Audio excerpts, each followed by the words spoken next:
না বললেই নয়। আমি গতকালকে দেখতে পাইলাম একটা ছেলে কবুতর চুরি করেছে। কি চুরি করেছে? কবুতর চুরি করেছে। ছেলে কবুতর চুরি করলো কেন? সেজন্য মাকে নাকে খত দিয়েছে। নাউজুবিল্লাহ। কত জঘন্য, কত নিকৃষ্ট। আমার কাছে মনে হয় এই আচরণ দেখে আমার কাছে মনে হয় লোকগুলো যে হয় এরা মূর্খ,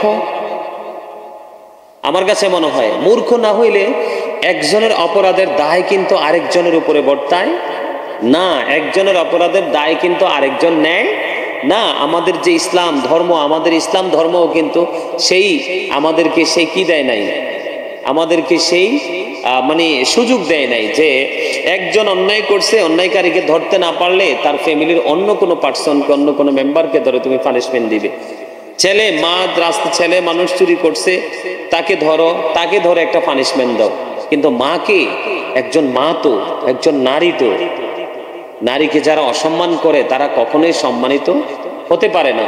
কারণ নারী হচ্ছে মায়ের জাত, তার তো কোনো অপরাধ নাই, আছে তার কোনো অপরাধ নাই। কিন্তু তাকে দেখলাম কি করা হলো, তাকে ছেলে কবুতর চুরি করেছে। আমাদের দেশে অনেক কিছু চুরি হয় কিন্তু সেটার বিচার হয় না। আমাদের দেশে অনেক বড় বড় চোর আছে, আমাদের দেশে সাধারণ জনগণের টাকা মেরে মেরে অনেক কিছু করে, ওই চোরগুলোর বিচার কিন্তু হয় না। দেখার পরেও না দেখার ভান করে চলে, দেখার পরেও এড়িয়ে চলার চেষ্টা করে, ধামাচাপা দেওয়ার চেষ্টা করে। কিন্তু একজন অসহায় মা তার বাচ্চা কবুতর চুরি করেছে, আর সেই বাচ্চার কবুতর চুরির দায় মাকে নিয়ে জনসম্মুখে কি করেছে, মানে অপমান করেছে। এটা আসলে নারী বিদ্বেষ আমার কাছে মনে হয়। অন্যথায় তারা যথেষ্ট অশিক্ষিত, তাদের মধ্যে সেই সত্য মিথ্যা, ভালো মন্দ, ইসলাম কি বলে সেইটা যাচাই বাছাই করার মতো কোনো মানসিকতা তাদের নেই। এটা অত্যন্ত লজ্জাজনক বিষয়।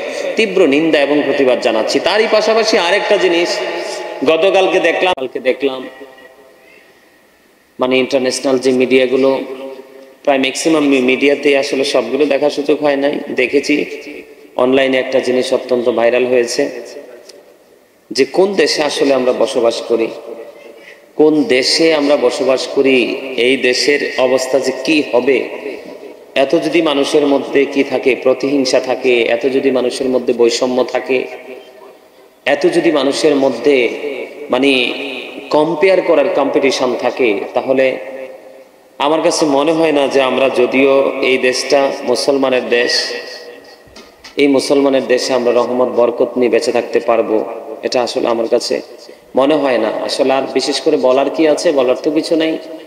দিন যত যাচ্ছে ততই কিন্তু এই আমরা কোন দিকে দাবিত হচ্ছি, দিন যত যাচ্ছে, দিন যত গড়াচ্ছে, কিয়ামত কিন্তু তত নিকটবর্তী হচ্ছে। তার কারণ পৃথিবী সামনের দিকে যতই এগিয়ে যাচ্ছে, মানুষ তত ইসলাম বিদ্বেষী হয়ে উঠতেছে।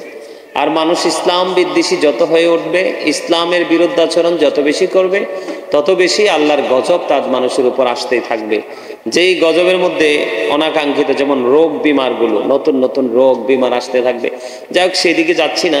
আজকে যে বিষয়টা একবারে